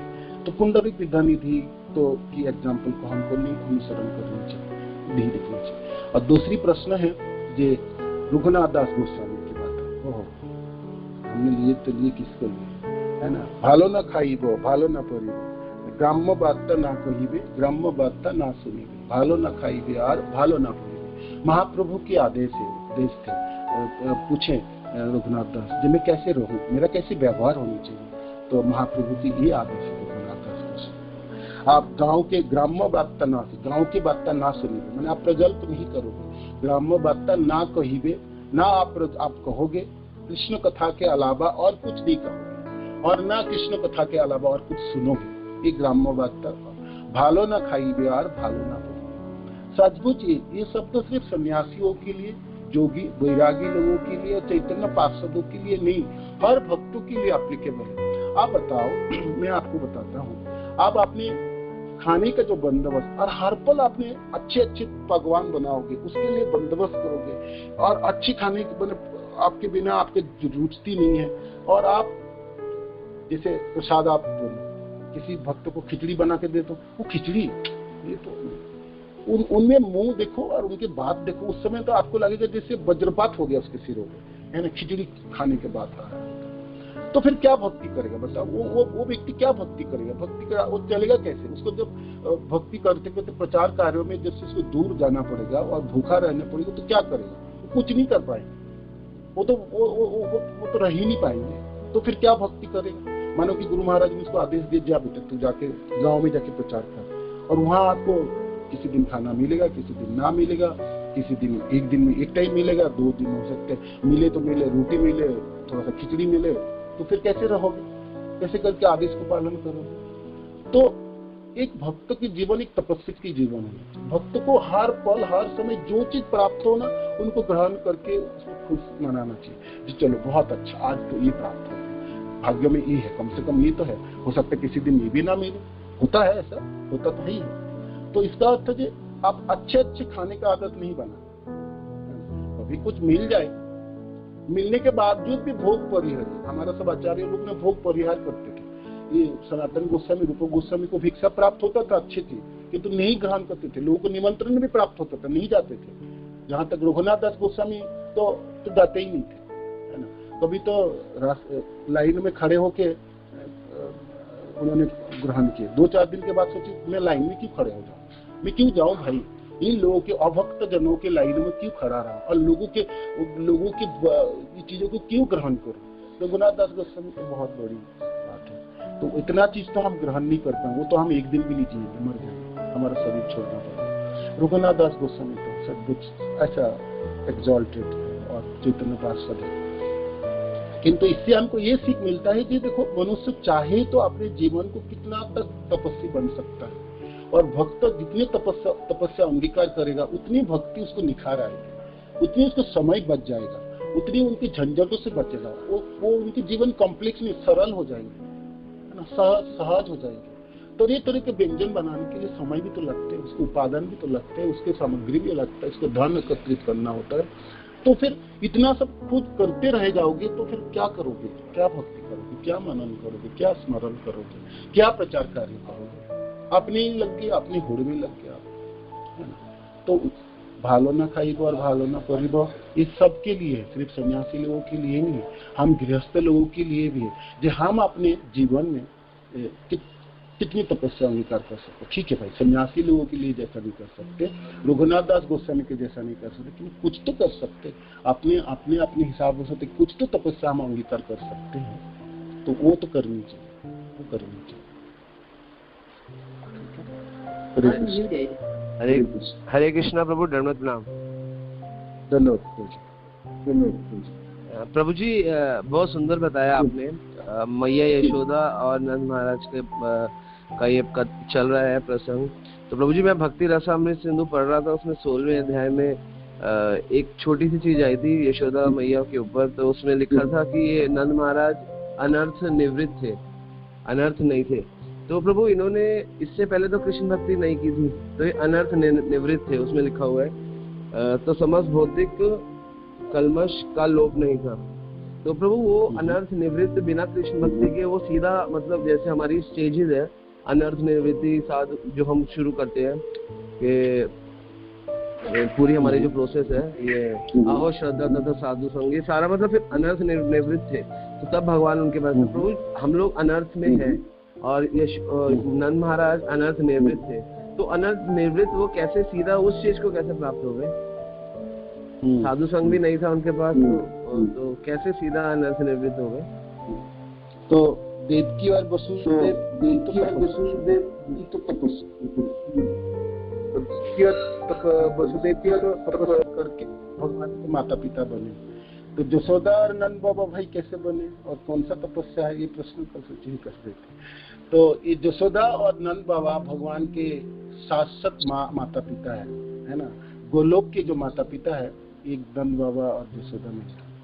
तो भगवान के माता पिता जब वो भगवान के शाश्वत और चिरंतन कालों की माता पिता है, जो असली माता पिता ये दोनों है, नंद बाबा और जसोदा मैया, है ना। अब बाकी तो सब तपस्या करके और भक्ति करके प्राप्त करता है ना। जैसे जैसे जैसे वसुदेव जी और देवकी ये भी तपस्या करके प्राप्त किए माता पिता की, और बाद में पुतना को भी माँ की दर्जा देंगे, है ना। वो भी तो पुतना को भगवान ने प्रदान किए माँ के दर्जा। तो वो पुतना भी गोलोक धाम में जसोदा मैया को सहायता करती है ना। धाइमा पुतना बोली। तो जसोदा माँ और नंद बाबा शाश्वत माता पिता, सनातन काल की माता पिता, हमेशा के लिए माता पिता है भगवान कृष्ण के। तो भाई हमेशा काल के, जैसे आप कहो राधा रानी है, कौन सा तपस्या किया है राधा रानी? तो ये भगवान के अंतरंगी जन है, निजी जन है भगवान की। और तो फिर इन लोगों ने पहले क्या तपस्या किया था, क्या जरूर हो गए, नहीं तो फिर निजी जन कैसे बने, है ना। भगवान के, हम भी भगवान के अंश है। तो ये भगवान की सांस है। सांस शब्द का अर्थ है भगवान के दो तरह के अंश है, सांस और विभिन्न अंश।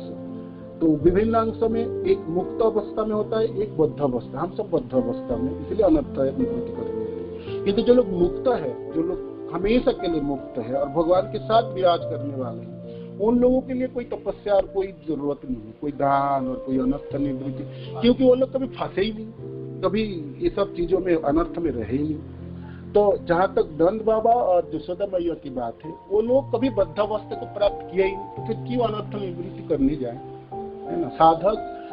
साधना तो वो करे जो फंसा है भाई, जो भगवान के निरंतर चरणाश्रित, भगवान के साथ ही रहने वाले हैं, वो तुम्हारा इस सब चकचकी में और क्यों पड़े, है ना। धीरे धीरे भक्ति करो, ये सब करो, ये सब छोड़ दो, वो सब छोड़ दो, ये सब चीजों को इसको पता ही नहीं क्या है ना, क्या करते।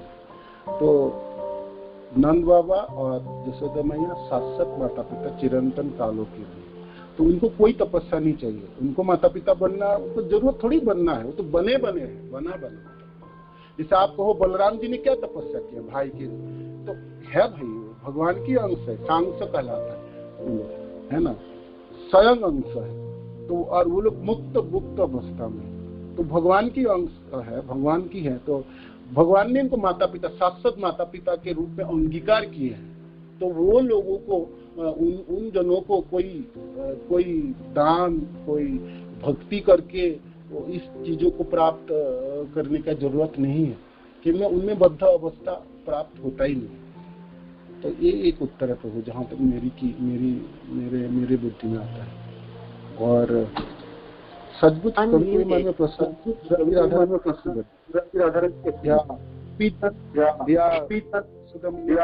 है ना, भगवान के निजी जन अंतरंग सब लोग हैं। तो ये लोग तो भाई इसको तो अलग ही रखो, हम सबसे हम सब। लेकिन प्रभु जी ये जितने भी हमारे छठ गोस्वामी, रघुनाथ दास गोस्वामी की हम बात करें, ये तो इतने शुद्ध भक्त है, तो भगवान के रूप गोस्वामी, रूप मंजरी, तो ये लोग भी तो बहुत ऊंची स्थिति में, इन्होंने तो बहुत साधन किया, बहुत भक्ति किया। तो इसको हम कैसे समझ सकते हैं? मतलब या तो ऐसे समझ सकते हैं कि जो कृष्ण के साथ है उसको कोई साधन की जरूरत नहीं है, जो महाप्रभु के साथ है क्योंकि महाप्रभु करुणा आधुर्य अवतार है, या इस वजह से उनको ये ऐसे कैसे समझे इसको? क्योंकि छठ गोस्वामी भी ये भी तो भगवान के धाम से आए थे ना।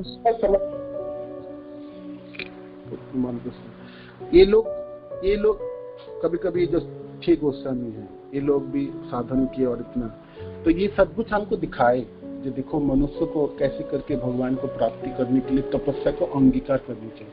स्वयं कृष्ण ने खुद दिखाए महाप्रभु के रूप में, ये देखो मेरे को प्राप्ति के लिए, मेरी चरण आश्रित होने के लिए एक मनुष्य किस स्तर तक तपस्वी बने, क्या अभिलाषा होनी चाहिए, कैसी इसको जीवन होनी चाहिए।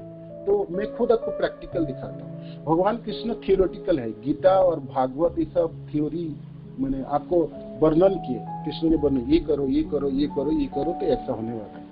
भगवान ने देखे लोग तो करने वाले नहीं, तो कुछ करेगा नहीं, तो ऐसा क्यों नहीं करते, मैं इसको प्रैक्टिकल दिखाता हूँ। तो भगवान महाप्रभु के रूप में आए और दिखाए देखो आपको करनी कैसी चाहिए। जो चीज में वर्णन किया था उसको किया भी जा सकता है, ऐसा नहीं उसको किया नहीं जा सकता। तो महाप्रभु के रूप में उन्होंने प्रैक्टिकल है, भगवान कृष्ण यहाँ पर प्रैक्टिकल खुद करके दिखाए। ये देखो कृष्ण के लिए कैसे जीना चाहिए, कैसे तपस्या होनी चाहिए, कैसे अभिलाषा होनी चाहिए, कैसे जीवन धारण करनी चाहिए। तो उसी भगवान ने वो दिखाया, और भगवान के बाद महाप्रभु के पार्षद जनों ने भी दिखाई, छह गोस्वामी ने भी दिखाया। ये देखो कृष्ण के लिए मनुष्य को कैसी लालसा होनी चाहिए, कैसी जीवन धारण करनी चाहिए, अभिलाषा क्या होनी चाहिए। ये सब लोग एग्जॉल्टेड है, ये सब ऑलरेडी मुक्त थे। वो लोग में कोई बद्ध अवस्था नहीं थे। छह गोस्वामी से सचमुच नहीं थे, रूप और सनातन गोस्वामी, जीव गोस्वामी पाद, ये लोग कोई बद्ध अवस्था में नहीं है ना। किंतु अपने को बद्ध जीव समझ के दिखाए सर्व बाकी जनों के, जनसाधारण के लिए। ये देखो कैसे करके मुक्त हुआ जा सकता है, कैसे करके भक्ति किया जा सकता है, भोग को कैसे करके परिहार किया जा सकता है, जीवन कैसे करके धारण किया जा सकता है। एक लिविंग एग्जाम्पल है, सब दिखाए। ये देखो प्रैक्टिकल स्वयं कृष्ण महाप्रभु के रूप में दिखाए। महाप्रभु ने सोचे वो हो, कभी भी लोग कमी पड़ेगा, लोग सोचेंगे कृष्ण ने तो कर ही सकते हैं, मनुष्य कैसे कर सकते हैं। तो महाप्रभु अपने 6 पार्षदों के माध्यम से वो भी करके दिखाए। तो देखो ये हम सब लोग साधारण मनुष्य भी को भगवान कृष्ण के लिए तपस्या को अंगीकार कर सकते हैं, तो कर सकते हैं। जैसे हम सब लोग भी ठीक है 6 गोस्वामी के जैसे तपस्या नहीं, किंतु कुछ तो हम कर सकते हैं भगवान कृष्ण के लिए। तो कोई तो तपस्या हम अंगीकार कर सकते हैं, है ना, करनी चाहिए। एक भक्त को तो तपस्या अंगीकार करनी चाहिए।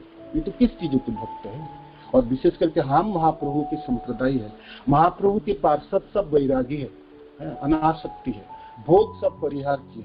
हम जिस संप्रदाय में है सब हम हमारे जो संप्रदाय है सब एग्जॉल्टेड, जो जितने भी डिवोटीज है, जो हमारे जिनके चरण चिन्हों पे हम चलने वाले हैं, वो सब लोगों ने कैसे करके तपस्या को अंगीकार किया। हम उतने तो नहीं कर पाएंगे, हमारे सामर्थ्य बहुत कम है, किंतु कुछ तो कर सकते हैं, है ना। उस स्कूल के, उस कॉलेजों में दाखिला होने के नाते हम कुछ तो अनुसरण, कुछ तो करेंगे, है ना। ऐसा तो नहीं है बिल्कुल भोगी बन जाए और बिल्कुल ऐसे जीवन जिए जैसे तो लोग सामान्य कर्मी लोग भी लज्जा और संकुचित हो जाए।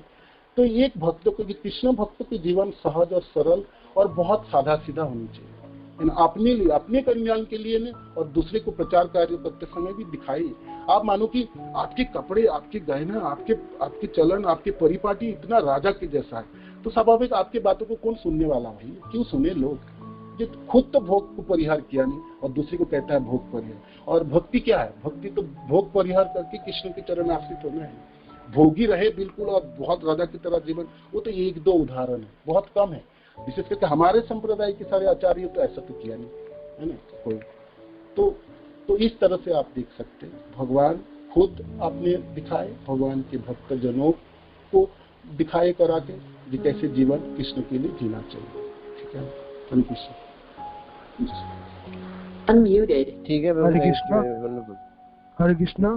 प्रभु जी जैसे उसमें षड गोस्वामी अष्टकम में कह दिया, लोक का नाम हितकारिणो त्रिभुवने, तो वो मतलब अपने आचरण से भी सिखा रहे हैं, जैसे महाप्रभु भी अपने आचरण से सिखा रहे हैं, तो ऐसे ही मतलब षड गोस्वामी प्रभुगण भी हमको अपने आचरण से सिखा रहे हैं कि हमें भक्ति कैसे करनी, मतलब ये भी कह सकते हैं ना। जी सही बात है। हम देखो, हम करते समय, पढ़ते समय तो षड गोस्वामी का अष्टकम पढ़ेंगे और अपने जीवन में अपनाते समय उल्टी, वो कैसा होगा? ठीक है, हम पूरा नहीं कर सकते, उनके जैसा नहीं जी सकते, ये तो कुछ तो जी सकते हैं, हम कुछ तो तपस्या अंगीकार कर सकते हैं। ऐसा नहीं बोल सकते ये सब तो रघुनाथ दास गोस्वामी के लिए एप्लीकेबल है, हमारे लिए तो नहीं। हमारे लिए थोड़ी ये सब श्लोक था और हमारे लिए प्रयोज्य नहीं, ऐसा नहीं बोल सकते। आप अपने सामर्थ्य के हिसाब से तो आप ग्रहण करनी चाहिए और उससे आपके जीवन सरल और सहज और सादा सीधे होंगे, तो आपकी भक्ति भी निखार होगी, भक्ति में प्रगति होगी, सब चीजों में प्रगति होगी। क्यों नहीं हो सकता है? क्यों नहीं हो सकता? हरे कृष्ण। हरे कृष्णा प्रभु जी, धन्यवाद, प्रणाम। धन्यवाद। प्रभु जी, आपने उत्सव को सरलता के साथ, बहुत सरलता के बीज उसमें बोने का बहुत सुंदर ही कार्य किया है। पहले तो इसके लिए साधुवाद। और दूसरी मेरी एक पीड़ा है, प्रभु जी इतने समय से ये सृष्टि बना हुआ है, मनुष्य आया हुआ है, और ये भोग जिनके पास ज्यादा रहते हैं, जिनका भोगों पे अधिकार है, किसी भी तरह से हो, वो लोग, चलो भगवान की कृपा है उन पर, तो इसलिए ठीक है, वो महिमा या उच्च पद के पात्र हो सकते हैं, सम्मान के पात्र हो सकते हैं, पर ये सरल जीवन जो व्यतीत करते हैं जो लोग, उनको प्रभु गौरवान्वित, महिमा मंडित और उनको अगुआ के तौर पर प्राय सामान्य जो प्रतिष्ठित हो जाते हैं, जैसे आचार्यगण हैं, अन्य हैं, उनकी बात को छोड़ दें, सामान्य हम और आप साधारण से लोग हैं और सरल जीवन के साथ में हैं, तो ये चलन समाज में ऐसा क्यों है? हर वर्ग में है, हर समाज में है कि उनकी उस सरलता को, उनके उस सारे इस तरह के जीवन को, उनको जो है वो स्थान, वो सम्मान, जिससे कि ये परंपराएं आगे सुचारू स्वतः चल सकें नैसर्गिक रूप से, ऐसा क्यों नहीं हो पाता प्रभु? ऐसा क्यों नहीं हो पाता? भक्तों के जीवन को लोग अंगीकार क्यों नहीं करते, सरल और सहज क्यों नहीं बनते, और भोग के तरफ लोगों की क्यों है, और जो अगुआ है, जो नेता है, संसार में देखते हैं हम लोग भोगी लोग होते हैं, और भोग के तरफ ही लोगों की प्रवृत्ति ऐसा क्यों है? भोग के तरफ प्रवृत्ति क्यों है, और भोग करने के लिए प्रवृत्ति क्यों जागता है? ये तो जीवों की जन्मों की है, अनादिकाल। कृष्ण भूली से ही जीव अनादि बहिर्भूत, अनादिकाल से हम भगवान कृष्ण से बहिर्भूत है, और भोग हर जीवन में हमने बहुत अच्छी तरह से किया है। भोग में करने में हमने परिपाटी है, हम कैसे करके भोग करना जाने, हम बहुत अच्छी तरह से सीखा है। अंधेरा में भी आप अपने निवाला अपने मुखों में डाल सकता है। आप बिल्कुल दक्ष है, बिल्कुल, है ना। आप तो जैसे कोई मनुष्य के जन्म होते अनपढ़ रहे, उसको कुछ नहीं सिखाओ, भोग कैसे किया जाए वो पक्का सीखता है, बिल्कुल दक्ष होता है। उनको भोग कैसे किया जाए, रहना खाना पीना शरीर के चाहिए पूर्ण करने के लिए वो बिल्कुल परिपूर्ण शिक्षा उसको प्राप्त होती है। कहाँ से? पिछले लाखों जीवनों में इसको भोग की पड़ी है, भोग ही सीखा, भोग की अंगीकार की, इसलिए वो दक्ष है ना। तो इसलिए भोग की तरफ हमारा स्वाभाविक प्रवृत्ति है। अब आई सरल और सादा सादी जिंदगी और भक्त। अब हम सब भक्त की जीवन अंगीकार किए हैं, तो हमारा जीवन भोगी लोगों की जैसा नहीं है। भोगी लोग हमको सादा सीधा की जीवन जीना है। क्यों? नहीं तो आप भक्ति नहीं कर पाएंगे। हमारा जीवन के जो उद्देश्य वही पूरा नहीं हो, तो भोग करके जीवन के उद्देश्य पूरा नहीं हो सकता। मनुष्य जीवन की दुर्लभता को प्राप्ति जो भगवान कृष्ण की चरणाश्रित प्राप्ति, वो तो भोगी बन के तो कभी भी नहीं हो सकती, किसी ने करके नहीं दिखाया, ना आज तक हुए को। तो वो रास्ता जो है हम सब जनों के लिए, जो लोग भक्त है, अभक्त की तो बात मैं नहीं कर रहा हूँ, कर्मी लोगों की, जो लोग भक्त है, भक्त बनना चाहते हैं, भक्ति करना चाहते हैं, उनको जानबूझ के इस रास्ते को त्याग करना है। मानो कि उनको मिले भी है, उसको मिल भी रहा है, उसको सक्षम है उसका माता पिता उसको भोग देने में, तभी भी उसको छोड़ना चाहिए। जानबूझ के वॉलंटरी उसको छोड़ेगा, तभी भक्त की जीवन अंगीकार कर सकता है और भक्ति में प्रगति कर सकता है। भक्ति के जो उद्देश्य है उसको वो पूरा कर सकता है। ठीक है ना। तो आप सहज और सरल सादा सीधा जीवन कर्मी लोगों में क्यों नहीं उसको प्रशंसा किया जाता है, किंतु वो कर्मी तथा भोगी लोगों की है नहीं रास्ता। भोगी लोगों की रास्ता है जीवन की ज्यादा से लोग प्रतिशत सब भोगी है और कर्मी है। तो यहाँ पर भोग की प्रशंसा है। जो जितने बड़े भोग कर पाएंगे, जितने धन इकट्ठा कर पाएंगे, वो नेता है, वो नेताओं के नेता है। जिनके पास गाड़ी है, बाड़ी है, बंगलो है और सब है, वो आजकल क्या माना जाता है, वो पूर्ण है। मनुष्य के हिसाब से उद्देश्य को पूरा करता है। ये आम आदमियों के, अभक्त और कर्मी जनों की भावना है। किंतु भक्त की जीवन है, भक्त की श्रेणी में सहज और सरल और भक्ति में बढ़े चुड़े लोग, उनकी महिमा है। तो भाई ये दोनों अलग अलग श्रेणी है, दोनों अलग अलग दल है, गुट है। तो आप कर्मी और भोगी जनों में आपको गिनते हैं, तो फिर आपको होड़ में लगा पड़े, धन इकट्ठा करो और उन लोगों के साथ बड़े बनो, बड़ी भोगी बनो, बड़ा सब कुछ करो भाई। किंतु आप भक्तों की टोली में हैं, तो फिर आप कितनी सहज है, कितनी सरल है, कितना भोग आपने परिहार किया, कितनी तपस्या अंगीकार किया और सचमुच भगवान में प्रेम करने के लिए कितना अभिलाषित है, वो आपकी बड़ाई है। तो दो गुट है, दो दल है, तो दोनों दलों में दोनों की उद्देश्य अलग अलग है और दोनों जीवन शैली भी अलग अलग है। तो भक्त की जीवन शैली भोगी लोगों में आप बोलोगे तो वो लोग बोले अच्छा ये क्या है, ये तो भिखारी लोग हैं। और भक्त लोगों के टोलियों में भोगी लोगों की जीवन शैली वर्णन करोगे तो भक्त कहेंगे ठीक ये क्या है, ये ऐसा कोई जीवन थोड़ी होता है। तो अपने अपनी जगह में है, आप दोनों को एक जगह एक साथ मिक्स अप नहीं कर सकते। तो इसीलिए सरल और सादा सीधे जीवन और शुद्ध भक्त की भक्तिमय जीवन की महिमा तो भक्तों की टोलियों में उसके गुणगान, उसमें तो है ही है। हम सौरभ गोस्वामी को बात क्यों करें, हम भक्त जनों के बड़े बड़े भक्तों की गुणगान क्यों गाते हैं, तो हम जानते हैं। किंतु भोगी लोग तो वो नहीं जानेंगे। भोगी लोगों में क्या किसकी गुणगान है, भोगी लोगों की, जो बड़े चढ़े धन इकट्ठा किया, बड़े बड़े लोग है ना, आज छोटे थे बड़े बड़े लोग कैसे धन एकत्रित किया और कितने $1 मिलियन एकत्रित किया। वो आता ना फोर्ब्स लिस्ट में आता ना, ये $1 मिलियन की, ये $1 मिलियन की। किंतु एक बात बताओ, वो भोगी होकर करेगा क्या, उसके जीवन तो नरक में होना। वो धन को वो अपने कृष्ण में नहीं लगाए तो अब 100% है वो नरकगामी होना, 100%।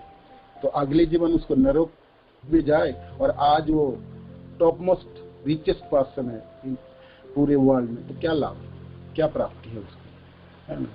तो फिर ये दोनों दलों में, दोनों गुटों में इसकी भावना है। तो आप तो इसीलिए इसका समन्वय नहीं होगा। इसलिए ये प्रश्न और ये लाइन तो हमेशा रहेंगे, है ना, हमेशा रहेंगे। हरे कृष्ण। हरे कृष्णा प्रभु जी। जी। इसमें प्रभु जी जैसे भगवान कहते हैं मैं अपने भक्तों का जो है वो मेरे मार्ग से च्युत हो जाते हैं तो मैं उनको धनी मानी नामी जनों के गृह में, जिससे कि वो अपनी यात्रा को सुगमता के साथ प्रारंभ कर सकें। तो वहां तक तो ठीक है महिमा का मंडन, पर प्रभु ये सरलता का जो चलन है, हरे कृष्णा। जी जी जी, सुन रहे हैं मुझे? सुन रहा। हाँ मैं सुन रहा। अच्छा, सुन रहा। तो प्रभु जी जो सरलता का जो स्थान है, उच्च स्थान, सरलता सर्वोच्च स्थान है, प्रभु जी वो चलन में क्यों नहीं आ पा रहा है? भक्त में, भक्त की बात करें क्या? भक्त की बात नहीं, भक्त की तो बात है ही, भक्तों में भी है। ये मैं तो पूरे इसकी बात कर रहा हूँ। मैं देखता हूँ कि इसमें पूरे सभ्यताओं में नहीं हो पाएंगे। भोगी लोगों की टोलियों में ये बात नहीं चलेगी, ये दाल करने वाला नहीं। हाँ, जहाँ तक भक्त की बात है, भक्त की टोलियों में भक्त सरल और सादगी जिंदगी नहीं जी रहे तो भक्त है ही नहीं। अपने को भक्त मान रहे हैं बाहर से, वो तो बिल्कुल भोगी है, उसको चोले तो दूसरा है। ये तो बात सही है। सपोज एक भक्त इंद्र के जैसा जी रहे, राजा की तरह जी रहे, तो वो भक्ति कर ही नहीं रहा है, वो भक्त नहीं है। वो भक्त नहीं है, वो अपने को भक्त कहला रहा है, वो अपने को भी धोखा दे रहा है, दूसरे को भी धोखा दे रहा है ना।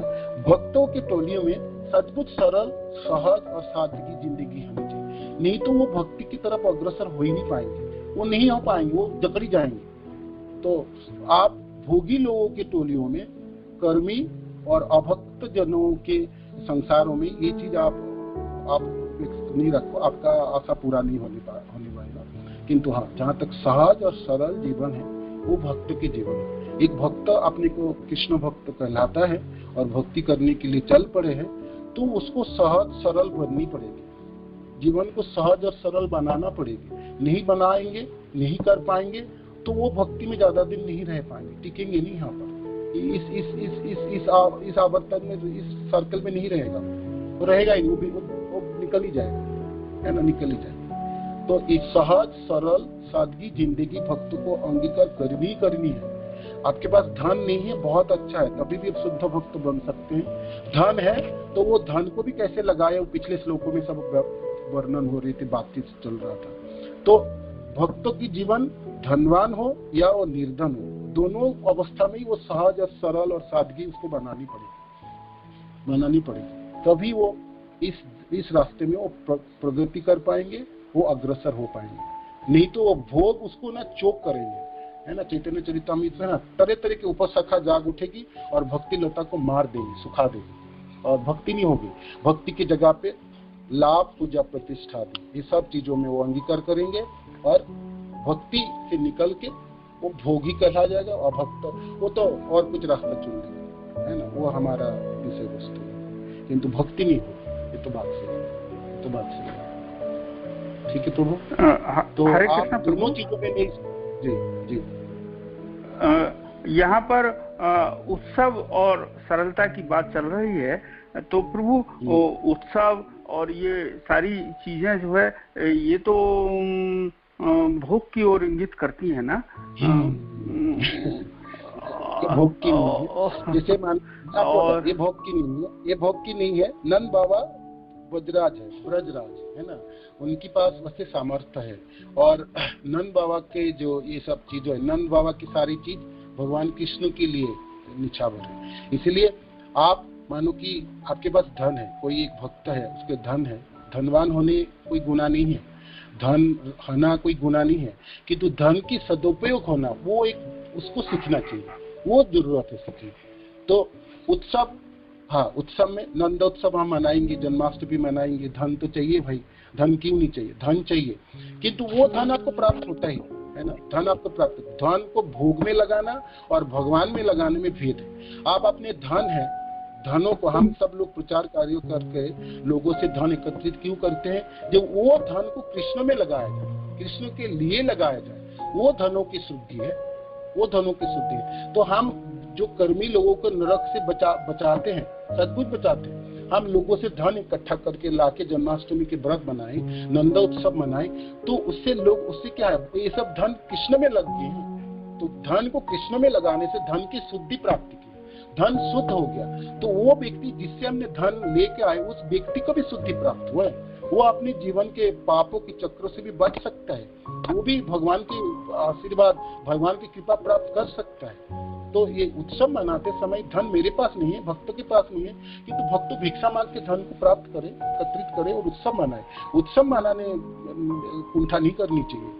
भगवान के कार्यों के लिए धन की उपयोग होनी चाहिए। आपके पास धन नहीं है तो बड़ा उत्सव मनाने की है, बहुत बड़े बड़े उत्सव नहीं मनाना चाहिए, सामर्थ्य के हिसाब से उत्सव करनी चाहिए। उत्सव मनाते जाके भी आप अपने धन कमाने के लिए होड़ पे मत पड़ जाइए, और बहुत ज्यादा आप उतने कीजिए जितना आप कर सकते हैं। हाँ ठीक है, आपको इच्छा है कि सब सारे समस्त भक्त मिलके भगवान के नंदोत्सव या जन्माष्टमी मनाए जाए, तो सब भक्त एक साथ परिश्रम करे और भिक्षा मांगे और जाके धन एकत्रित करे, तो बहुत बड़ी उत्सव हो सकता है। हम लोग करते हैं ना, हम सब भक्तजन के पास कोई धन नहीं होता, तो हम सब एकत्रित करके भिक्षा मांग के लाते हैं और सारे पैसे हम जन्माष्टमी में लगाते हैं और बहुत धूमधाम से मनाते हैं। तो फिर उससे तो भोग नहीं हुआ ना, वो अपने लिए तो हमने नहीं किए, वो तो भगवान कृष्ण के लिए क्या क्यों किए, जैसे लोग बाकी अभक्त कर्मी जन भगवान कृष्ण के प्रति आकर्षित हो पाए। भगवान कृष्ण के हम कीर्तन के करे, जैसे कीर्तन के मेहरवाली में 24 घंटा कीर्तन की बंदोबस्त की, कितने लोग जो अभक्त है कर्मी लोग उसमें भाग लिए और वो अपने जीवन के रास्ते को रोक सकता है, मोड़ सकता है और कृष्ण की तरफ आकर्षित होकर भगवान कृष्ण की तरफ चरणार्थित हो सकता है। एक ही उत्सव, एक ही प्रोग्राम कोई कोई कर्मी को अभक्त जनों को भक्त बनाते हैं, तो ये तो भगवान के लिए तो है, भगवान के लिए है ये चीज। इसको तो आपने भोग नहीं कहा है, व्यक्तिगत तो कोई भोग तो किया नहीं। हाँ, कोई व्यक्तिगत तो धन एकत्रित कर रहे भगवान के नाम से और अपने कामों में लगा रहे, वो तो भोग में लगा है ना, उससे तो उसके स्खलन तो हो गई, उससे भी सावधान है। धन हमने कोई इकट्ठा किए कृष्ण के लिए, तो वो धन सिर्फ कृष्ण के लिए लगना चाहिए, वो अपने किसी चीजों के लिए नहीं होनी चाहिए, उससे भी सावधान होनी चाहिए। अपने पैसे उठा के रखे थे, अभी तक उससे सामान नहीं लेके आए भगवान के लिए कुछ भी।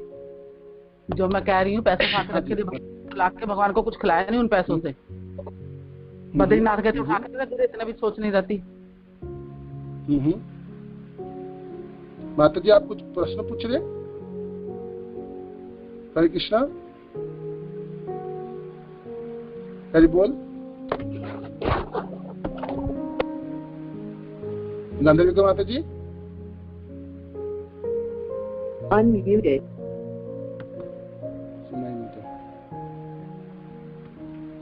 जय हो प्रभु जी। जय। ठीक है प्रभु जी, आपको पता चला कुछ थोड़ा सा समय आपको प्रश्न का उत्तर मिला प्रभु जी? जय हो प्रभु जी, बहुत अच्छा। ओके, हरे कृष्ण। जय श्री प्रभुपाद की जय।